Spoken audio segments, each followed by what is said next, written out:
Bismillah, Assalamualaikum warahmatullahi wabarakatuh. Salam sejahtera untuk kita semua. Adik-adikku sekalian, saya Andi Sudimas Sulaiman, Gubernur Sulawesi Selatan, mengucapkan selamat datang dalam program Smart School Dinas Pendidikan Provinsi Sulawesi Selatan. Hari ini adik-adik sekalian akan mengikuti pembelajaran hybrid dalam program Smart School. Aplikasi Smart School adalah sebuah pendekatan dengan tetap mengedepankan sebuah pendidikan dengan digital approaching untuk kemudian mengedepankan kualitas dan mutu pendidikan yang diterima siswa secara seragam di seluruh wilayah Sulawesi Selatan termasuk di pelosok-pelosok. Program ini bukan hanya memberikan kepada adik-adik sekalian pengalaman belajar yang baru, namun juga memberikan fasilitas kebutuhan dengan fitur bermanfaat seperti rekaman video pembelajaran yang dapat diulang, trik-trik penyelesaian soal, ujian-ujian serta sarana konsultasi pembelajaran dari guru-guru terbaik di Sulawesi Selatan. Sering-sering mengakses aplikasi Smart School melalui gawai yang adik-adik sekalian miliki di setiap kesempatan yang dimiliki. Untuk seluruh adik-adikku sekalian yang saya cintai, saya banggakan, selamat belajar dan semoga ilmu yang didapatkan bermanfaat untuk menambah pengetahuan pendidikan adik-adik sekalian. Salam kita pada salam. Assalamualaikum warahmatullahi wabarakatuh. Salam sejahtera untuk kita semua.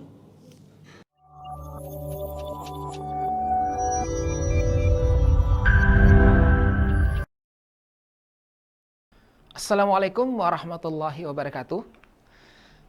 Bertemu dengan saya pada siang hari ini, siswa di seluruh pelosok sekolah di Sulawesi Selatan. Kali ini kita akan membahas materi terkait dengan tes potensi skolastik, bagian dari tes yang akan diujikan untuk seleksi masuk ke perguruan tinggi negeri.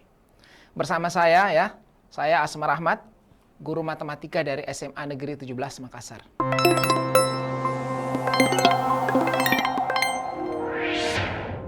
Hari ini kita akan bahas TPS untuk bagian pengetahuan kuantitatif. Nah, anak-anak sekalian, sebelum kita membahas materi ini, kita perlu sedikit mengenal apa itu tes yang akan kalian hadapi untuk UTBK di tahun 2023 ini. Kalau kita lihat ya, perbandingan antara tes UTBK yang ada di tahun-tahun sebelumnya, tahun 2022 dan sebelum itu ya, dengan yang ada untuk tahun ini, tahun 2023, ada sedikit perubahan.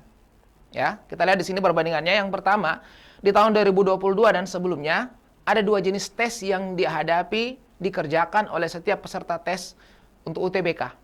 Yang pertama ada tes TPS, tes potensi skolastik, yang ada 4 bagiannya ya, terdiri 4 bagian, mulai dari penalaran umum, pengetahuan kuantitatif, ya, pemahaman umum dan memahami bacaan dan menulis. Ini bagian TPS. Tes ini juga akan diujikan di tahun 2023 dengan bagian komponen yang sama, ya. TPS ini tetap 4 komponennya. Kemudian yang kedua, ada yang namanya tes TPA. Nah, inilah yang diubah, ini yang diganti, ya, di aturan kementerian. Kalau TPA ini tes mata pelajaran, disesuaikan dengan jurusan atau program studi yang dituju oleh peserta didik yang akan mengikuti tes. Misalnya yang akan memilih program studi kelompok IPA, dulu itu mengikuti tes Saintek ya. Di dalamnya ada matematika IPA, fisika, biologi, kimia. Ya, kalau yang IPS, kelompok IPS yang dituju di perguruan tinggi, dia kerjakan tes sosum istilahnya, sosial humaniora, ada sejarah, geografi, dan yang lainnya. Ini yang sekarang diganti. Gantinya apa? Untuk tahun ini, tes TPA ini diganti dengan tes literasi. Nah, tes literasi ini ada 3 jenisnya. Ada literasi bahasa Indonesia, literasi bahasa Inggris, dan penalaran matematika atau literasi matematika. Nah, bagi siswa sekalian yang pernah mengikuti AKM di sekolah, ya, asesmen nasional berbasis komputer, AKM, biasanya 45 orang tiap sekolah ya, tentu pernah melihat soal semacam ini, ya, jenisnya mirip dengan soal AKM. Nah, itu yang ada di tahun 2023 ya, perubahannya. Jadi TPS-nya tetap ada dan juga literasinya ada. Nah, untuk kelas kita pada siang hari ini ya, pagi menjelang siang ini, kita akan fokus kepada bagian pengetahuan kuantitatif. Ya, pengetahuan kuantitatif sebagai salah satu bagian dari tes potensi skolastik. Baik, apa itu tes pengetahuan kuantitatif? Ya, tes pengetahuan kuantitatif ini adalah kedalaman dan luasnya pengetahuan yang terkait dengan matematika. Jadi bukan hanya sekedar mampu mengerjakan soal, tahu rumus ya, tapi memahami konsep matematika yang benar, ya, secara mendalam, luas, itu akan sangat membantu untuk menyelesaikan soal-soal pengetahuan kuantitatif. Jadi yang diukur itu kedalaman dan keluasan pengetahuan terkait dengan matematika. Nah, untuk TPS ini cakupannya adalah matematika dasar. Jadi tidak semua materi matematika yang kalian pelajari di SMA itu akan dibahas di TPS. Bahkan ada kadang-kadang materi dari SD, ya, dari sekolah dasar dimasukkan di soal TPS. Materi dari SMP banyak juga dimasukkan di TPS. Ya biasanya ya kalau untuk TPS ini kita akan ketemu materi tentang bilangan, persamaan garis, fungsi, ya, fungsi kuadrat, persamaan kuadrat, peluang, statistika, ya, dan beberapa materi lainnya, himpunan dan yang lainnya, ya, matematika dasar. Seperti yang kita pelajari di matematika peminatan, itu hampir-hampir tidak pernah ya dimasukkan untuk tes pengetahuan kuantitatif. Nah, untuk tes ini nanti kalian akan menghadapi 15 butir soal. Jadi tes pengetahuan kuantitatif ini nanti 15 soal. Itu diujikan dalam 20 menit. Artinya satu soal itu 1 menit 20 detik, ya. Berarti ini memang butuh keterampilan, ya. Kebiasaan mengerjakan soal ini dengan cepat. Karena soal-soal seperti ini, kadang-kadang ada yang punya stimulus yang harus kita pahami baik-baik, baru kita bisa menjawab soalnya. Ya. Jadi 15 soal dalam waktu 20 menit. Nah, selain itu, kalian juga harus tahu tipe soalnya. Untuk tes pengetahuan kuantitatif ini, ada 4 tipe soal yang biasa diujikan. Ada 4 tipe soal. Ya, seperti ini kita lihat. Ya. Ada 4 tipe soal. Yang pertama, tipe yang sudah lazim. Sudah biasa kita kenal, pilihan ganda. Ya. Soal pilihan ganda, soal dengan satu pilihan yang benar. Kemudian yang kedua ada soal yang pertanyaan informasi pilihan 1-4 biasanya. Paling minimal 3 pilihan. Ya. Dan maksimal biasanya sampai 4 pilihan. Dipilih dari 4 itu mana yang benar. Ya, biasanya ini punya pola 1, 2, 3, 1, 3, 2, 4 atau 4 saja atau semuanya benar. Nah, ini pilihan yang kedua, jenis soal yang kedua, ya. Yang ketiga, dan ini jenis soal yang mungkin jarang sekali kalian temukan di sekolah. Di sekolah mungkin kalau ulangan ya paling pilihan ganda atau essay, ya. Nah, tipe yang ketiga adalah tipe pertanyaan dengan 2 informasi pendukung. Jadi ada pertanyaan, lalu pertanyaan itu ada 2 informasi yang menjadi acuannya. Apakah dengan 2 pernyataan tersebut bisa kita gunakan atau cukup kita gunakan menyelesaikan soal? Nah, itu tipe yang ketiga, ya. Menilai kecukupan informasi yang diberikan untuk menyelesaikan pertanyaan yang ada pada soal. Kemudian tipe yang keempat, ini juga sangat jarang kita temukan, ya, yaitu tipe membandingkan 2 nilai. Sebenarnya sederhana saja, ada 2 nilai dalam tabel, misalnya P dan Q, lalu kita bandingkan apakah P-nya lebih besar dari Q atau sebaliknya. Atau sama sekali kita tidak bisa bandingkan. Ini tipe soal yang keempat. Jadi 4 tipe soal ini akan kalian temukan pada tes pengetahuan kuantitatif. Oke, anak-anak sekalian, kita akan melihat beberapa soal ya dengan 4 tipe ini yang sudah saya siapkan pada pembahasan kali ini.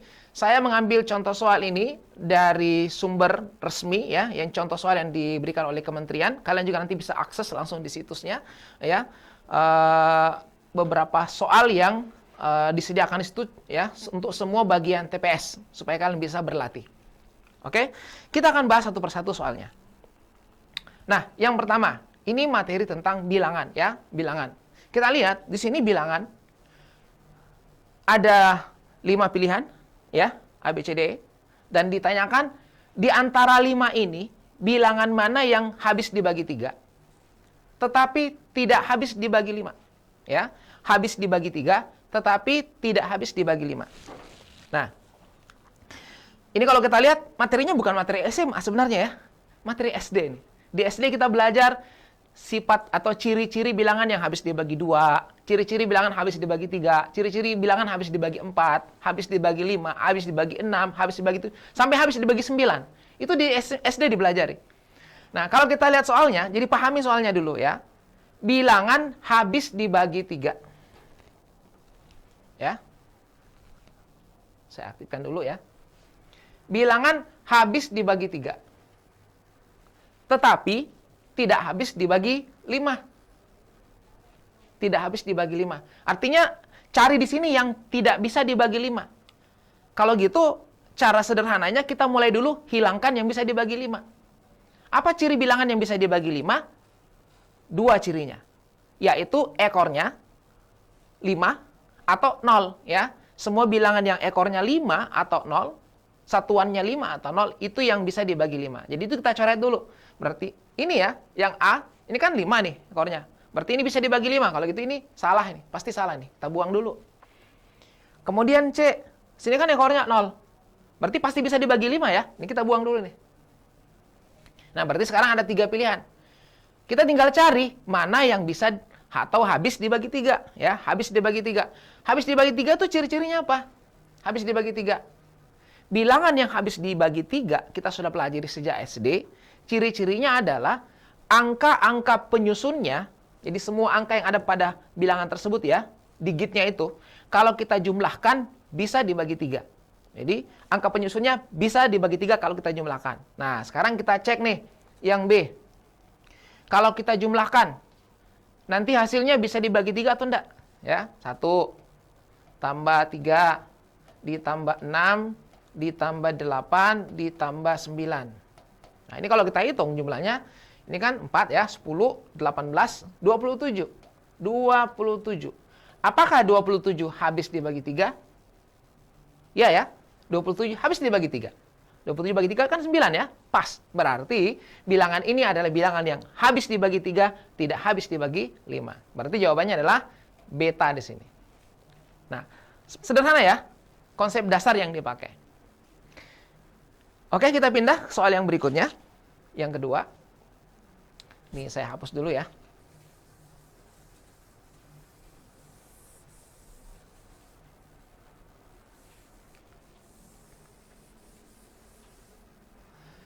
Soal yang berikutnya, soal terkait dengan fungsi kuadrat.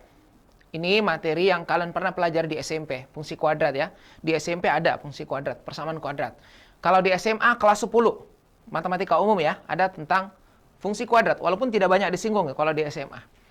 Kurva Y sama dengan AX kuadrat ditambah 2X tambah 1 dengan A-nya tidak sama dengan 0. Ini memotong sumbu X pada 2 titik. Jadi, di sini informasi pentingnya ya, kata kuncinya adalah memotong sumbu X pada 2 titik. Motong pada 2 titik. Sekarang pernyataan yang benar yang mana? Terkait dengan nilai A. Nilai A ini koefisien dari X kuadrat. Ya, tidak diketahui. Berapa nilai A-nya atau apa syarat nilai A-nya sehingga dia motong pada 2 titik. Nah, siswa sekalian, sebelum kita bahas soal ini, saya akan review materi SMP yang kalian sudah pelajari. Ya, terkait dengan fungsi kuadrat, karena soal tentang fungsi kuadrat ini atau persamaan kuadrat sangat banyak dan sangat sering dimasukkan pada soal TPS. Ya, makanya kita harus review dulu sedikit supaya kita terbantu untuk menjawab soal ini. Kita lihat di sini ya, karakteristik dari grafik fungsi kuadrat yang memotong sumbu X. Jadi kalau kita punya fungsi kuadrat, Y sama dengan AX kuadrat, ini A ya, ditambah BX ditambah C. Kita lihat nih, memotong sumbu X. Kita buat nih sumbu X. Ini cuma satu ilustrasi saja. Ya. Sumbu X. Ada 3 kemungkinan grafik tersebut posisinya. Ya, pertama, dia bisa saja motong sumbu X pada 2 tempat. Kondisi pertama, memotong sumbu X pada 2 titik. Ini satu ya, dan ini yang kedua. Kemudian yang kedua, ini sebaliknya ya. Jadi misalnya, ini kan ada yang terbuka ke bawah. Ya bisa, sama saja kondisinya ya. Memotong pada 2 titik. Ini cuma contoh nih. Ada juga yang menyinggung saja. Misalnya kayak gini. Lewat ya. Nah ini. Memotong pada 1 titik.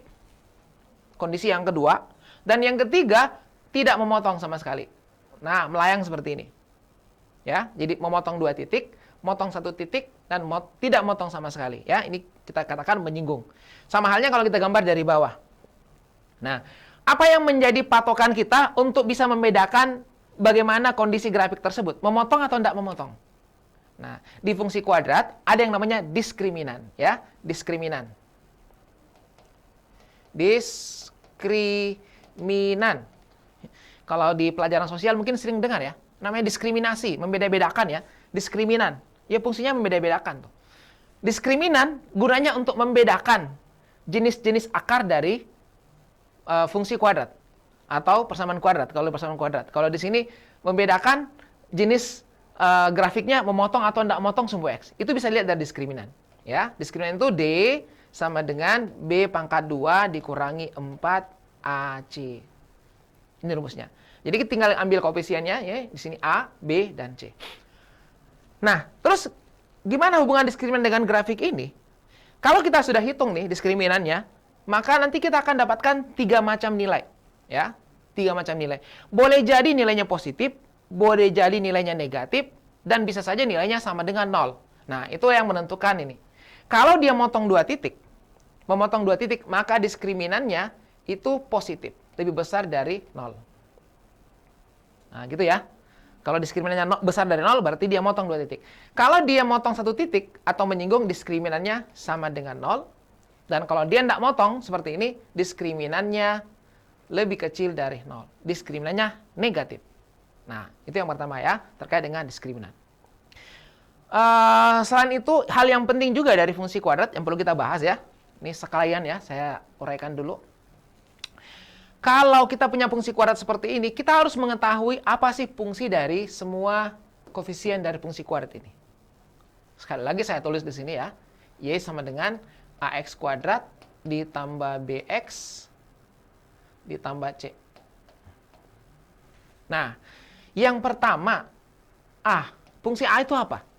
Kalau dikaitkan dengan grafik. Ya.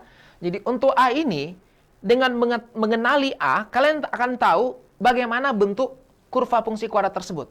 Apakah terbuka ke atas atau terbuka ke bawah. Ya. Jadi A ini menentukan bentuknya, terbuka ke atas atau terbuka ke bawah. Nah, kalau A-nya positif, dia terbuka ke atas.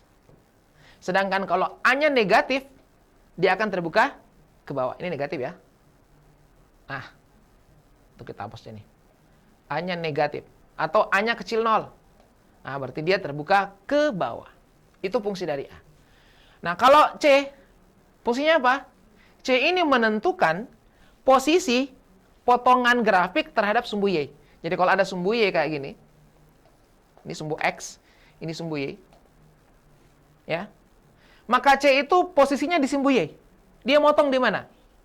Contohnya misalnya, ada fungsi kuadrat. Y sama dengan X kuadrat tambah 3X tambah 5, misalnya kayak gini ya.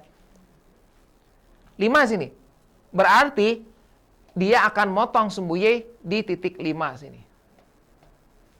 Nah, seperti itu. Apakah di sini atau di sini? Itu ilustrasinya. Jadi, C itu menentukan titik potong grafik terhadap sumbu Y atau pada sumbu Y.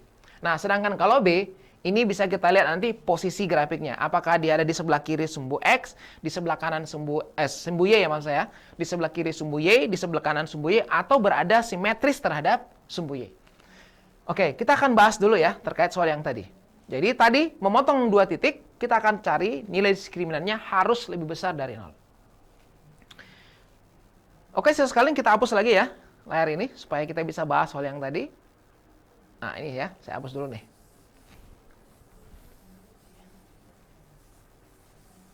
Kita lihat dulu soal yang tadi. Tentu kalian sudah bisa jawab nih soalnya. Karena syaratnya sudah ada ya. Tadi diskriminannya harus lebih dari 0. Oke. Ini soalnya ya. Memotong pada 2 titik. Berarti diskriminannya harus lebih besar dari 0. Apa diskriminan? B pangkat 2 kurang 4AC ya. B kuadrat kurangi 4 kali A kali C. Ini harus lebih besar dari 0. B-nya berapa? Kita ke atas nih. Lihat di sini. Ini A. Ya A. Sama ya. Tidak diketahui. Sedangkan yang di tengah itu B. 2. Dan yang ekornya ini adalah C. Tinggal kita ganti di sini. Jadi B-nya berapa? 2. 2 pangkat 2. Berarti sini 4. Dikurangi 4 lagi. A-nya kita ganti. A lagi. C-nya 1. Ganti 1. Ya. Ini dikali semua nih. Lebih besar dari 0. Nah, ini kita bawa di kanan saja ya. Biar mudah hitungannya. Ini negatif 4A, sini jadi 4A. Kalau ditambah lawannya ya, sebenarnya bilangan tidak bisa pindah. Ya, ini kita ambil simpelnya saja. Ditambah lawannya positif 4A, berarti 4A di kanan. Dan di sini tinggal 4. Nah, sekarang kalau ini kita bagi 4 semuanya, kita bagi 4. Kita peroleh apa nih? Tinggal A di sini, dan di sini A lebih kecil dari 4 bagi 4, 1. Berarti jawabannya A lebih kecil dari 1. Mana tuh A lebih kecil dari 1? Ini ya. A-nya lebih kecil dari 1. Berarti jawabannya alfa. Nah, ini cara menyelesaikan soal ini. Cukup lihat nilai diskriminannya. Oke, mudah ya? Dan ingat, sekali lagi, seperti saya katakan tadi, materi fungsi kuadrat ini sangat sering diujikan untuk TPS. Jadi jangan lupa ya, materi ini. Termasuk persamaan kuadrat. Oke, siswa sekalian, kita lanjut soal yang ketiga. 4. 3 ya. Ini saya hapus dulu.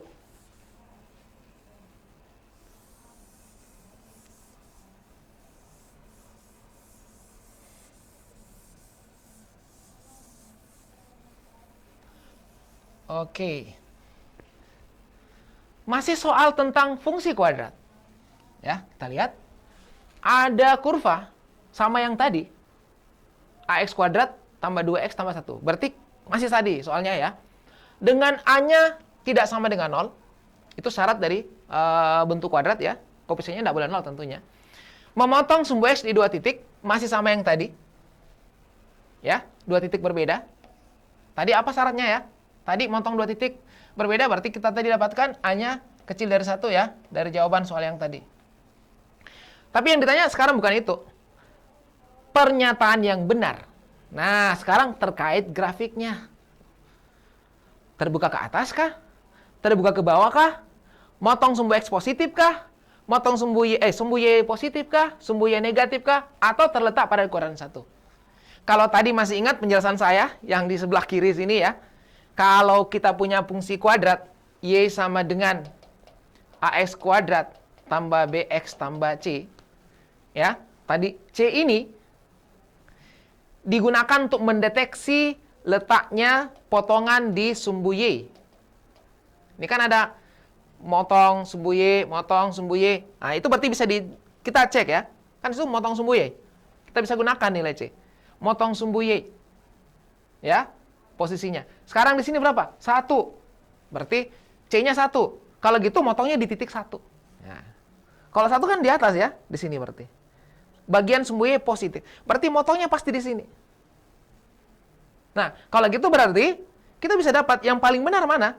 Yang motong sumbu Y positif. Kan 1 yang dipotong. Berarti motong sumbu Y positif. Kalau gitu jawabannya adalah Charlie. Nah, ya seperti itu ya. Jadi nggak ada yang perlu dihitung di sini. Cukup tahu apa fungsinya, dan apa fungsi dari C-nya. Seperti yang tadi kita jelaskan.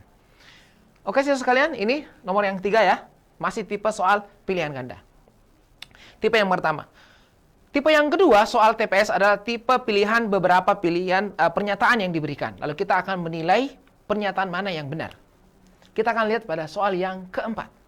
Kita pindah soal yang keempat. Oke, ini saya hapus dulu ya.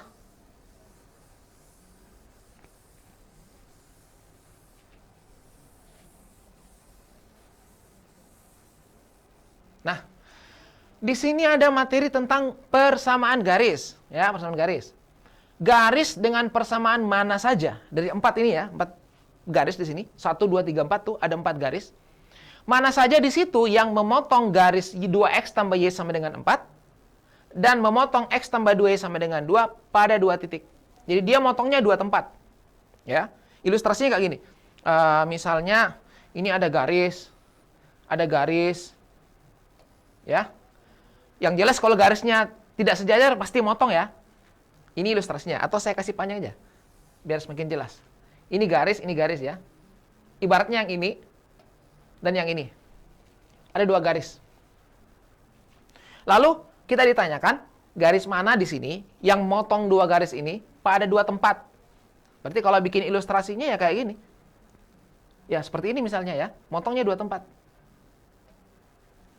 Ya, atau motong di sini. Sini juga boleh ya. Terserah ya. Boleh, ini terlalu tebal nih. Di sini bisa. Atau potong di sini bisa.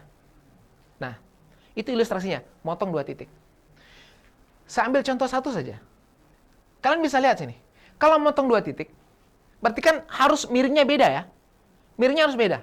Karena kalau tidak beda, ya tidak mungkin lah. Contoh misalnya, ini garis. Dengan ini sejajar. Ya. Sejajar kan? Bisa potong 2 titik kalau ada garis lain? Kalau garisnya sejajar sama ini, tidak mungkin motong. Ya. Atau ada garis yang berbeda nih. Ini garis, ada garis yang berbeda. Terus garis yang ketiga sejajar sama yang ini, tentu tidak akan motong yang ini, motong ini, dia akan motong di sini saja, misalnya gini. Berarti motongnya cuma 1. Ya. Demikian juga sebaliknya. Kalau garis yang kita bikin sejajar sama yang ini, berarti motongnya cuma 1. Nah, yang ditanyakan yang bisa motong 2 tempat. Oke? Kita lihat. Nah, untuk membahas soal ini, kita akan review materi SMP. Karena ini juga di SMP dipelajari ya. Materi SMP nih. Persamaan garis ini adalah materi SMP yang kalian mungkin pelajari di kelas 8 SMP ya. Kita review sedikit tentang garis. Di SMP kita bahas persamaan garis lurus ya.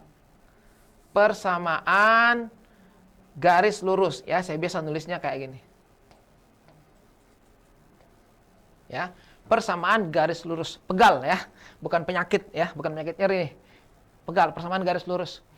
Di SMP, garis lurus itu biasa ditulis atau dalam tingkatan manapun ya. Garis lurus itu biasa ditulis dalam 2 bentuk.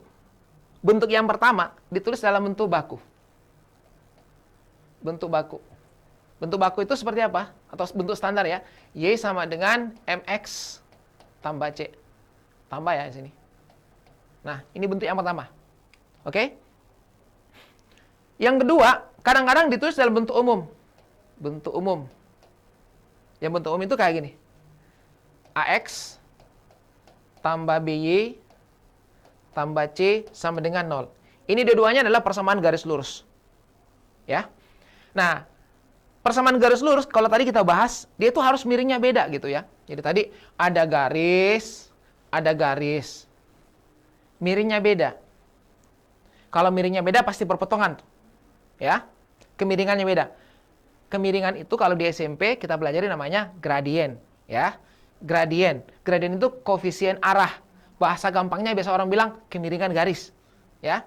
Kalau gradiennya beda, pasti berpotongan.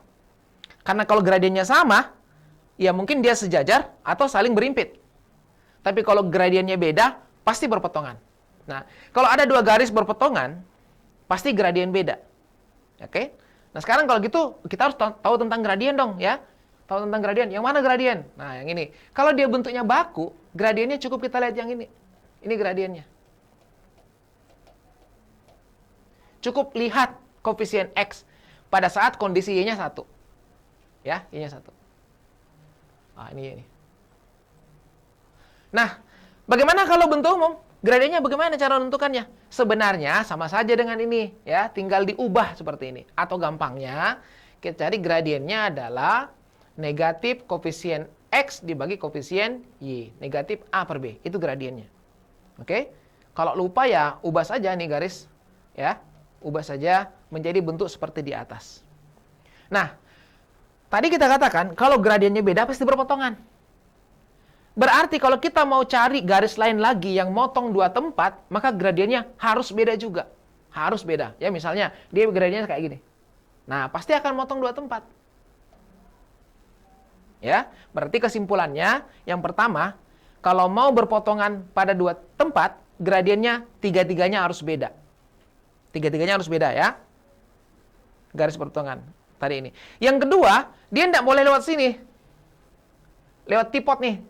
Tipot garis. Kalau dia lewat sini, nanti yang dipotong cuma 1. Cuma 1 titik saja. Jadi syaratnya dia harus berbeda gradiennya dengan 2 garis tadi dan tidak boleh lewat di tipot, titik potong. Ya, itu 2 syarat. Oke? Jelas ya? Jadi gradiennya harus beda, kemudian tidak boleh melalui titik potong. Nah, sekarang kita kembali ke soal yang tadi. Ini ya, saya hapus dulu nih.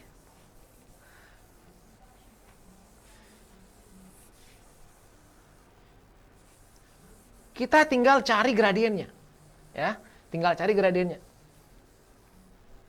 Yang ini, garis 2x tambah y sama dengan 4. Berapa gradiennya?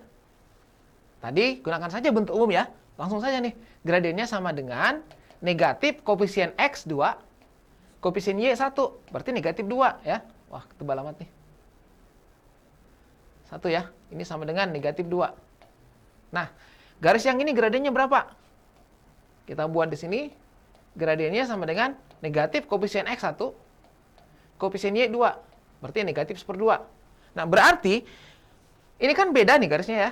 Beda gradiennya. Berarti garis itu pasti berpotongan kayak gini ya. Pasti berpotongan seperti ini, karena beda.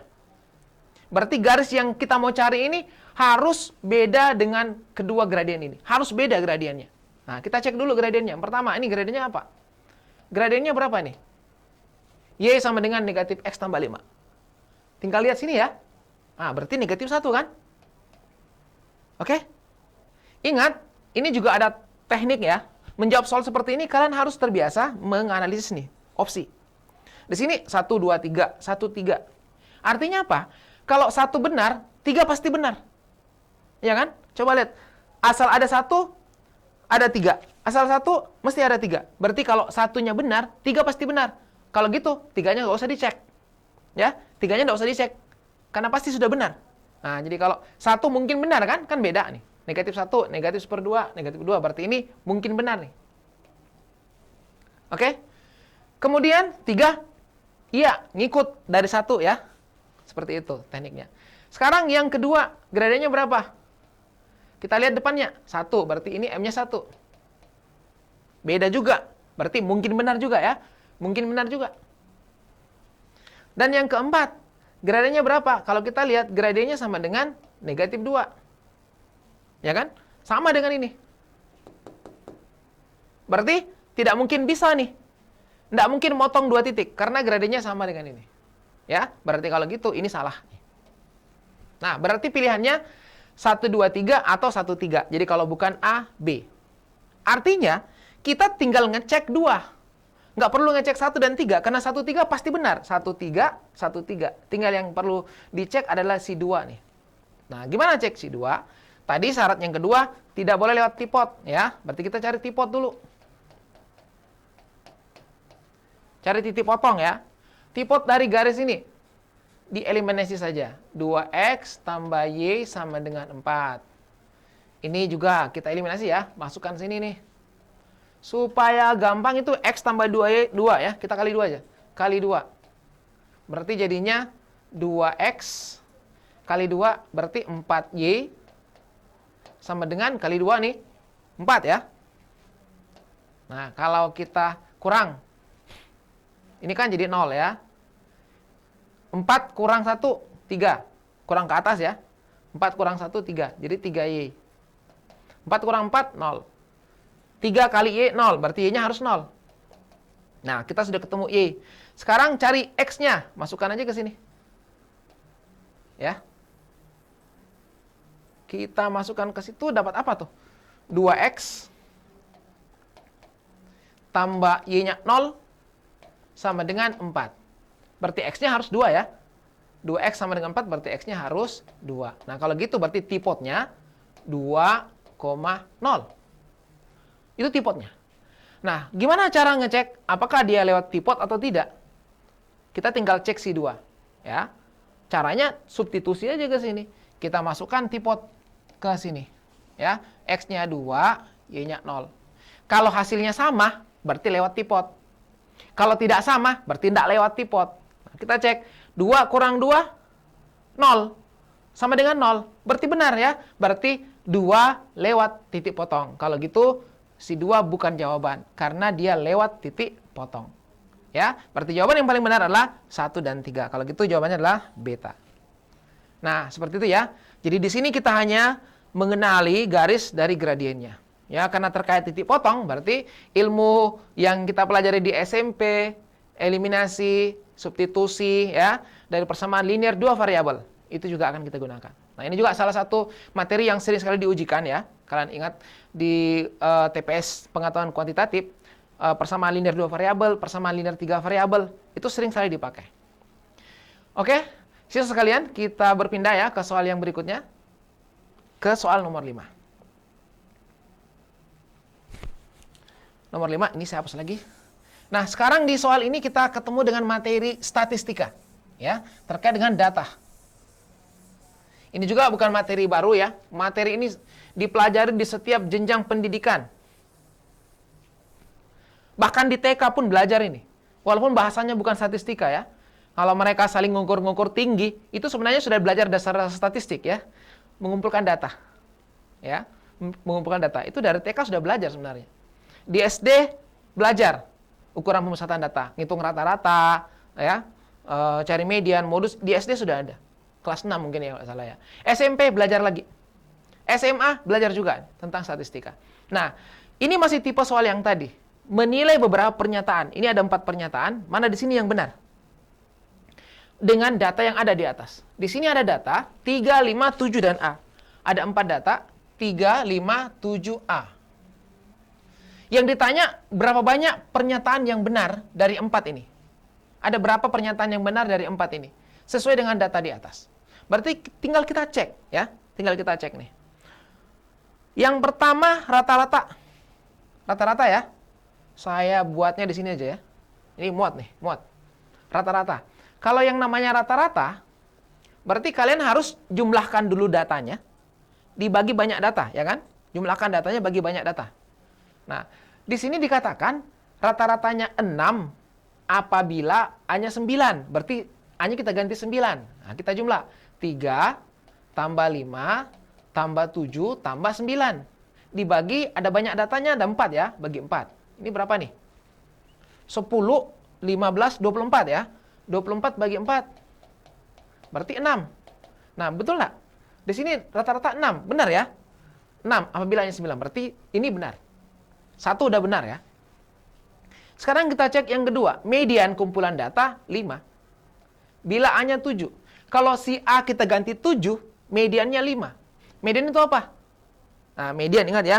Yang namanya median, medium. Ya. Tengah-tengah.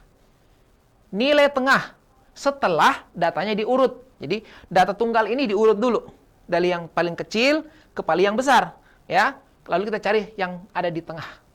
Oke, kita urut dulu. Kalau kita urutkan 3, 5.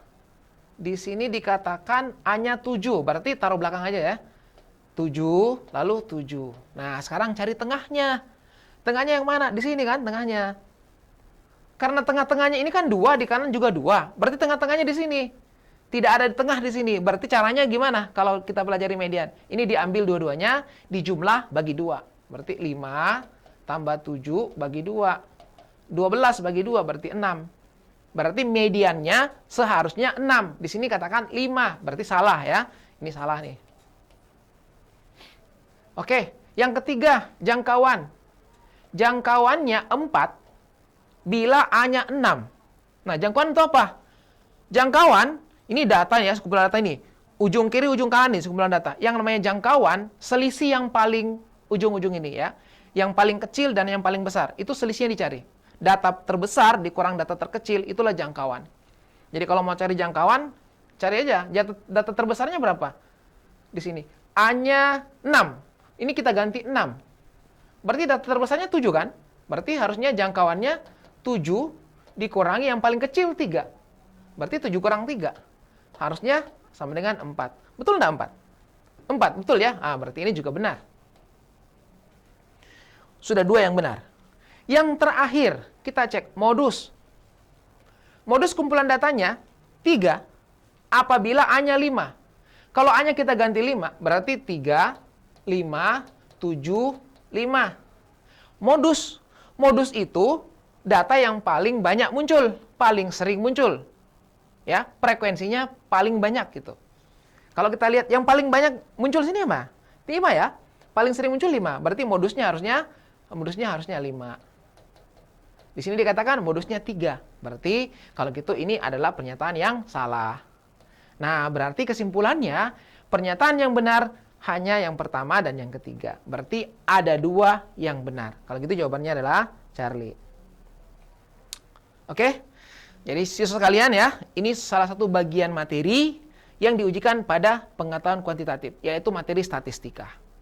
Tidak yang ribet-ribet ya. Ya kadang-kadang baca grafik. Kalau baca grafik, kalian nanti akan temukan biasanya di penalaran matematika. Ada grafik, diagram batang, diagram garis. Kalian bisa mempelajari atau membaca data-data yang ada disajikan dalam bentuk grafik itu. Kecenderungannya. Misalnya kalau diagram garis, biasanya ditanyakan peningkatan, penurunan terendah, peningkatan tertinggi. Ya, lihat kecenderungan grafiknya. Nah, kalau di sini biasanya hitungan seperti ini. Rata-rata, median, modus, dan seterusnya. Oke, siswa sekalian, kita pindah lagi ya ke soal yang ke-6. Nah, ini tipe yang berikutnya ya, tipe yang ketiga. Ini saya hapus dulu ya. Tipe membandingkan dua nilai.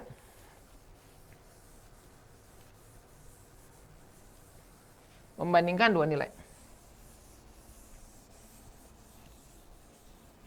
Oke? Ada dua nilai yang kita bandingkan, P dan Q. Ya, P itu adalah PB, peluang B. Sedangkan Q nilainya 3/10. Kita mau bandingkan. Apakah P-nya lebih besar dari Q? Atau Q-nya yang lebih besar dari P? Atau sama saja? Atau sama sekali tidak bisa disimpulkan? Kalau gitu kita harus tahu dong, ya. PB itu apa? Nilainya berapa ya? Nah, untuk tahu PB ya, baca yang di atas nih.